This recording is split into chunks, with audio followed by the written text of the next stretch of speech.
Em frente neste Açores 24, com Jorge Macedo e Francisco César, que se encontra nos estúdios do Porto. A ambos, boa noite. Jorge Macedo, Olá, comece por si.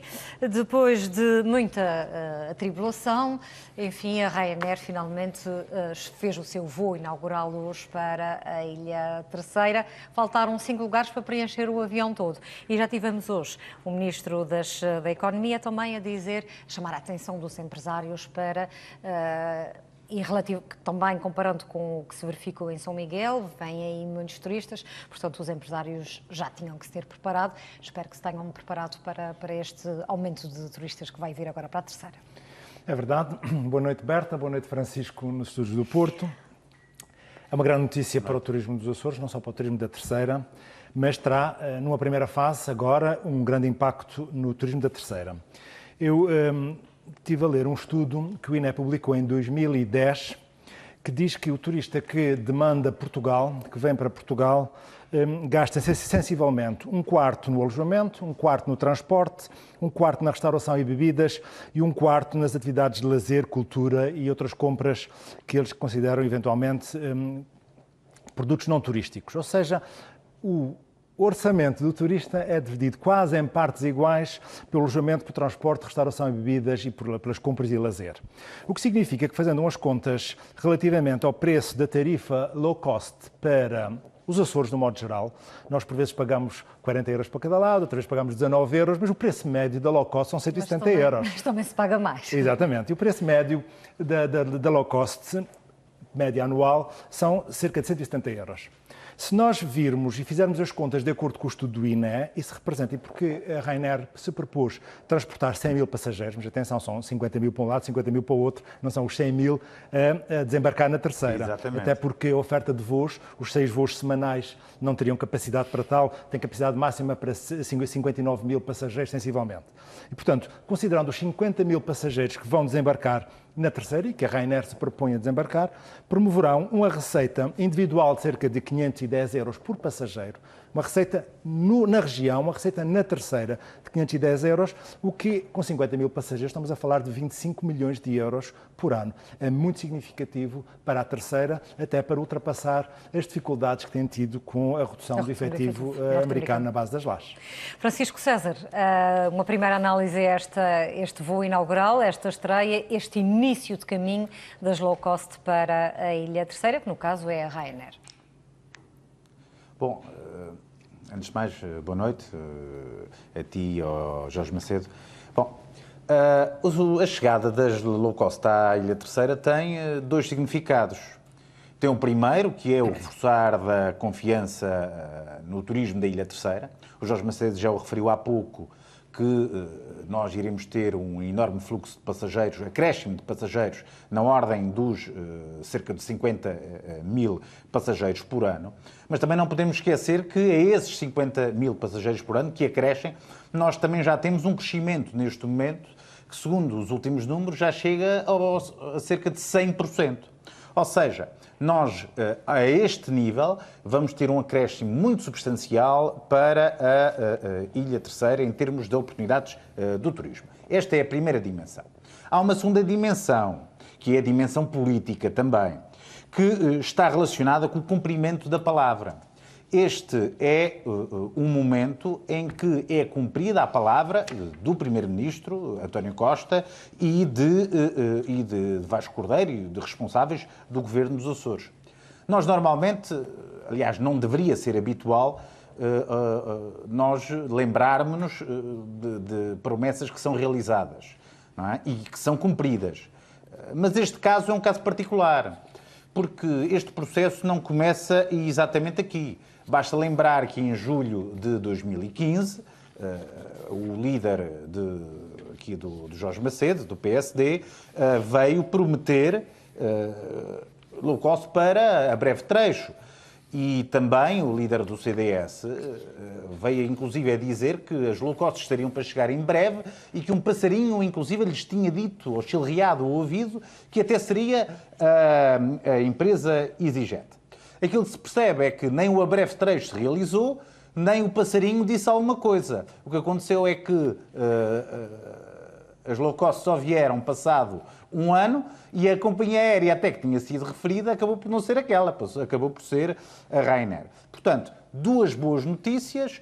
A primeira, que está relacionada com o turismo, e o Jorge Macedo acabou por referir os enormes desafios que isso colocam, porque de um momento para o outro, nós já tínhamos, primeiro, um acréscimo de voos da parte da tour operação, em segundo lugar, um aumento de passageiros com a concorrência entre a TAP e a SATA, e agora, com mais 50 mil passageiros provenientes da Ryanair, a terceira tem um mar de oportunidades. E esse mar de oportunidades trazem-nos uma enorme responsabilidade.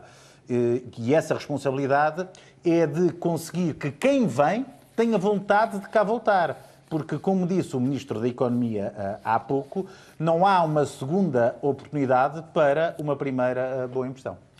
Jorge Macedo, é um facto que este processo é longo, mas a EasyJet esteve, inclusivamente, fez uma auscultação de mercado e esteve para contratar, esteve pronta para contratar pessoas, inclusivamente para se instalar na Ilha Terceira, e efetivamente acabou por não acontecer. O que só não veio me digas que o passarinho também falou contigo, Jorge.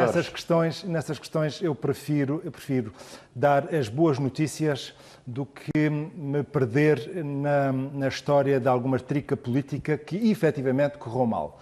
E nisso dou razão ao Francisco, correu mal os sucessivos anúncios de coisas e a criação de expectativas junto Estávamos dos numa terceirenses. altura em que o PSD e o CDS-PP governavam na República, não é? Mas se voltarmos um bocadinho E o Ministro atrás, da Economia, atenção, o Ministro da Economia era do CDS-PP. E agora é bom reavivar também a memória do Francisco, tudo isso é possível porque no governo de Passos Coelho, governo PSD, CDS-PP, a justiça seja feita, foi possível a liberalização do espaço aéreo, que, como tu bem já sabes... Já estamos a recuar muito. Já estamos a recuar, mas é bom não nos esquecermos que tudo isso é possível, Jorge Macedo, porque eu não foi me esqueço. possível O problema é que o Governo da República teimar com o Governo dos Açores de que a solução era a liberalização e não a semi-liberalização como o Governo do Partido Socialista defendeu. Mas eu não me quero prender sobre isso, Francisco.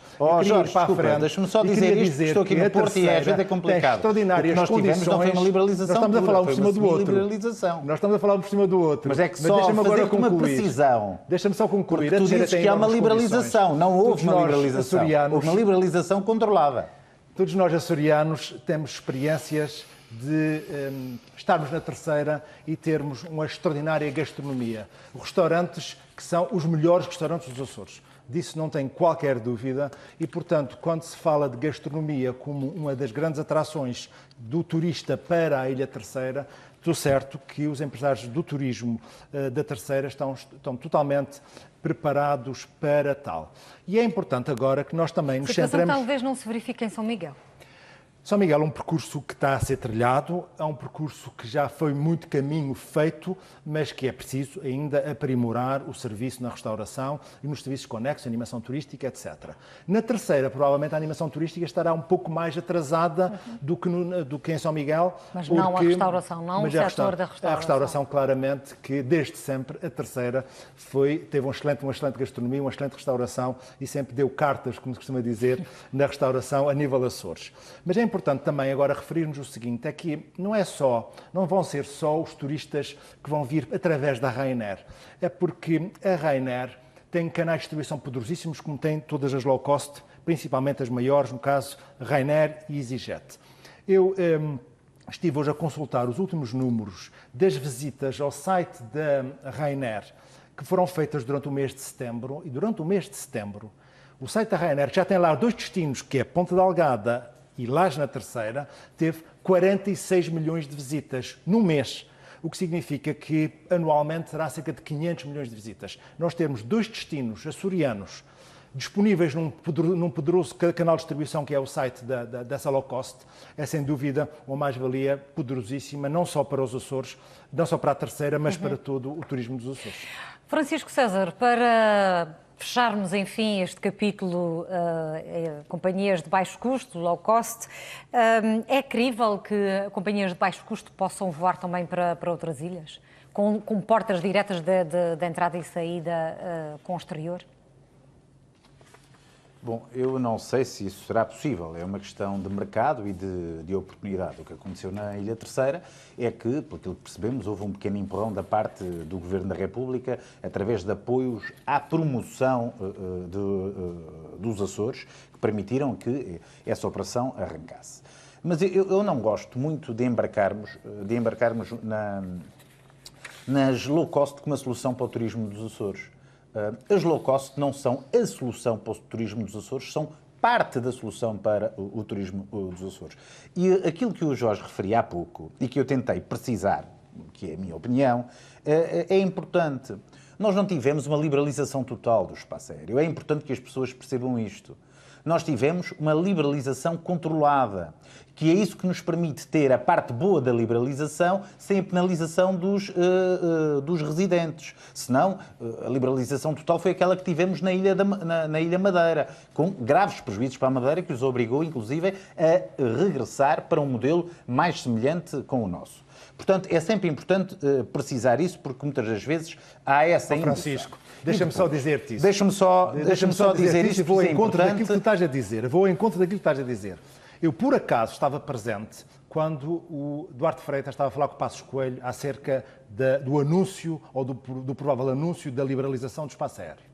E o Duarte Freitas disse ao Passos Coelho, na altura, o Primeiro-Ministro, que era a melhor notícia dos últimos 15 anos para os Açores e, provavelmente, a liberalização seria a melhor notícia dos próximos 15 anos.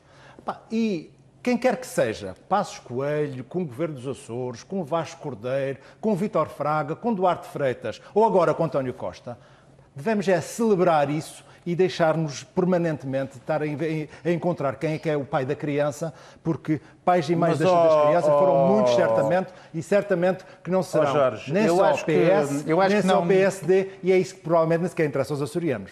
Mas isto não tem absolutamente nada a ver com política. Isto é algo que eu, ainda esta semana, vou escrever sobre o assunto. É porque há aqui algo que é importante para o turismo dos Açores. Nada está relacionado com a responsabilidade de ser do Governo da República, de Passos Coelho ou de António Costa. Passos Coelho teve a boa responsabilidade de trabalhar connosco no âmbito da liberalização do espaço aéreo. O que eu quero é que as pessoas percebam do que é que está aqui em causa. Porque o que se está a passar com o turismo dos Açores não é uma mera revolução nesta acessibilidade relacionada com as low cost. Todas as componentes relacionadas com as acessibilidades aos Açores estão a crescer. A tour operação está a crescer. A tour operação, ou seja, os voos realizados para operadores turísticos. Os voos da SATA para a América e para outros destinos na Europa estão a crescer. Os voos da SATA e da TAP para os Açores inicialmente caíram, mas depois Francisco, temos que dar uma viagem aqui até aos estúdios em Ponta Delgada para recentrarmos a nossa conversa. Já vamos a mais de meio deste nosso debate. Eu só queria lembrar do seguinte, um outro assunto nós não podemos falar. Embarcar, eu percebo, mas eu só não quero. Para terminar, estamos a penalizar o outro assunto que temos para tratar ainda esta noite. Esta é uma grande notícia. Esta é uma grande notícia. Isto é basicamente como dizer o seguinte. Imagine que havia uma grande cadeia hoteleira que se instalava em São Miguel, com milhões e milhões de visitas. O que é que nós diríamos? Ainda bem que ela veio, ainda bem que ela está a trazer novas oportunidades. Mas nós também não podemos deixar de olhar que os nossos hotéis, cuja responsabilidade são de hoteleiros regionais, também estão a crescer e a dar o seu contributo. Era este o contributo que eu queria dar sobre esta discussão. Jorge Macedo, o PSD, esta semana, Duarte Freitas apresentou a sua moção global de estratégia, ainda não conhecemos o teor da moção, conhecemos apenas as linhas gerais que foram apresentadas em conferência de imprensa. Duarte Freitas diz que quer fazer um grupo com todos os anteriores líderes do partido. Trata-se aqui de recuperar a história do partido, colocar todos os antigos líderes dentro do partido?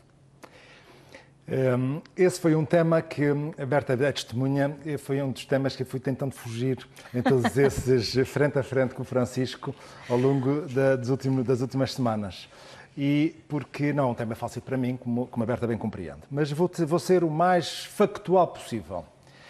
PSD está numa encruzilhada complicada. Mas Jorge Macedo, o Jorge não está aqui para fazer análises factuais, mas sim para dar a sua opinião. E vou dar a minha opinião, O PSD está numa encruzilhada complicada. Nos últimos 3 anos teve 4 derrotas. Teve a derrota autárquica, teve a derrota europeia, teve a derrota nas nacionais, teve a derrota nas regionais. Pela primeira vez nas eleições nacionais, o PSD não acompanhou o sentido de voto nacional, ou seja, nós perdemos aqui quando o PSD, a nível nacional, ganhou, mas depois não governa, mas é por outras questões. E pela primeira vez também um líder derrotado não se demite do PSD. Mas pronto, talvez a solução seja mesmo insistir num líder derrotado. O futuro dirá. E agora temos 2 candidatos. Quando referiste há pouco, Berta, que o Duarte Freitas estava a querer juntar os líderes, os ex-líderes, num conselho de ex-líderes, eu julgo que está a querer fazer as pazes com algum passado recente. É essa a leitura primeira que as pessoas têm. E foi também a primeira leitura que eu fiz. É uma proposta semelhante também à de Paulo Silva. E, como segunda nota, quer criar um grupo de porta-vozes. E eu julgo que aqui quer abrir o leque de protagonistas. Um grupo de porta-vozes fora da Comissão Política Regional. Portanto, são pessoas que não estão ligadas ao Poderão estar ou não, mas não é pelo menos o Presidente da Comissão Política Regional, Duarte Freitas. Mas o que foi anunciado é que seriam pessoas fora da Comissão Política Nacional, do Regional, pelo menos foi assim Portanto, que eu entendi. Eu julgo que é o reconhecimento de 2 erros. O primeiro é abrir o leque de protagonistas de modo a não afunilar toda a comunicação no único protagonista, porque se percebeu que não resultou, e também fazer um pouco... O único protagonista é Duarte Freitas? Sim, o único protagonista foi Duarte Freitas, com penalização para o grupo parlamentar, para as comissões políticas de ilha, para as comissões políticas concelhias. Reconheço isso como um dos erros que Duarte Freitas cometeu. Paulo Silva ainda não se sabe se será formalmente candidato, porque julgo que também ainda não entregou as assinaturas. Disse que estava bem encaminhado. Entregou mais de 1000, são necessárias 500. Diz uma questão com a qual eu concordo, que é, neste momento há muito poder no PSD para pouca liderança.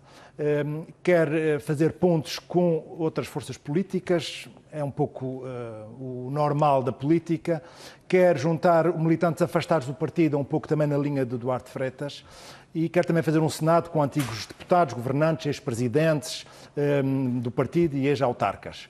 São tudo boas intenções, mas permita-me achar o seguinte: se eu tivesse uma varinha de condão, eu dizia se fosse uma fada, mas não posso ser uma fada, mas se eu tivesse uma varinha de condão e se eu pudesse transformar um desejo em realidade, talvez fazia uma maldade a um grande meu amigo, mas o que eu queria ver na liderança do PSD era Vítor Cruz. E Vítor Cruz estará em condições para voltar, para regressar? Será sempre o desejado? Em condições estará sempre. Agora, não tem condições profissionais. É líder com sucesso do maior grupo económico dos Açores. Seria uma maldade qualquer amigo com a varinha de condão transformar esse desejo em realidade. Francisco César, já temos muito pouco tempo para falar do PSD. Duarte Freitas diz que já temos será... notícia. Eu não consegui perceber. Até porque já temos notícia. Jorge Macedo acabou de lançar o Vítor Cruz para... Não é possível, porque os líderes no PSD não surgem em congresso. Tem que se recolher assinaturas. Portanto, há todo um processo a montante que agora, mesmo que eu tivesse a varinha de condão, não conseguia, porque os líderes agora já não acontecem em congresso. Muito bem. Francisco César, Duarte Freitas diz que será de novo líder, de novo candidato às regionais de 2020. Será que se manterá no partido, mesmo se perder estas eleições de 2020, as regionais? Bom, isso já não lhe sei dizer. Eu posso lhe dizer o que é que sei. O que é que todos nós... Mas tem de ser rapidamente, Francisco César, já estamos a esgotar o nosso tempo. O que é que nós sabemos? Nós sabemos que, com todas as pessoas que falam do PSD, eles dizem que há uma enorme contestação ao líder Duarte Freitas. Há uma contestação subterrânea que, basicamente, é protagonizada por 2 ou 3 grupos. O primeiro grupo é um grupo mais antigo, se quisermos chamar assim, que trabalhou com Mota Amaral e que, basicamente, esteve sempre habituado a ter sucessos eleitorais e a ganhar eleições, e é gente, portanto, gente qualificada. Temos um segundo grupo, que é um grupo que esteve ligado, mais jovem, que esteve ligado aos governos de Mota Amaral, com menores responsabilidades, e que também contestam o líder, que fazem uma contestação através de pequenos artigos de opinião, de pequenos comentários, ou na RTP ou na própria rádio, mas que contestam o líder Duarte Freitas. Mas a verdade seja dita, o único que teve a coragem para contestar a liderança de Duarte Freitas e dizer o que todas estas pessoas acabam por não realizar em termos formais é Paulo Silva. E esse mérito deve-lhe ser dado. Eu posso lhe dizer que os mandatos de Duarte Freitas têm sido um autêntico desastre. Bom, ele desde que chegou à liderança não ganhou uma única eleição. Conseguiu afastar um conjunto de personalidades históricas e com competência do PSD, empurrando-as algumas, inclusive, para o Partido Socialista. Eu acabo por dizer que o melhor presente de Natal que os militantes do Partido Socialista poderiam ter era a manutenção de Duarte Freitas à frente da liderança do PSD. Temos que terminar, e, por último, Francisco. Terminar só com esta proposta de Duarte Freitas, que me faz alguma impressão, que é a criação de um grupo de porta-vozes do partido. Eu acho que houve aqui alguma manifesta incapacidade de explicar esta proposta. Se isto é um conselho de independentes, que é algo que já foi realizado, ou é tentar arranjar militantes do PSD fora da sua estrutura de liderança. Porque, repara, a principal proposta de um líder do PSD, ou de alguém que quer continuar a ser líder do PSD, é a seguinte: eu vou ter uma próxima direção, mas a contestação e a fiscalização do Governo Regional dos Açores, do Partido Socialista, não será feita por esta direção, mas sim por outras pessoas que nada têm a ver com ela. Bom, se esta é a proposta para ganhar o Partido Social Democrata, eu acho que ele não está propriamente no bom caminho. Francisco César, a partir dos estúdios da RTP no Porto, obrigada por estares connosco esta noite. Jorge Macedo, muito obrigada também. Boa noite. Um bom fim de semana. Bom fim de semana.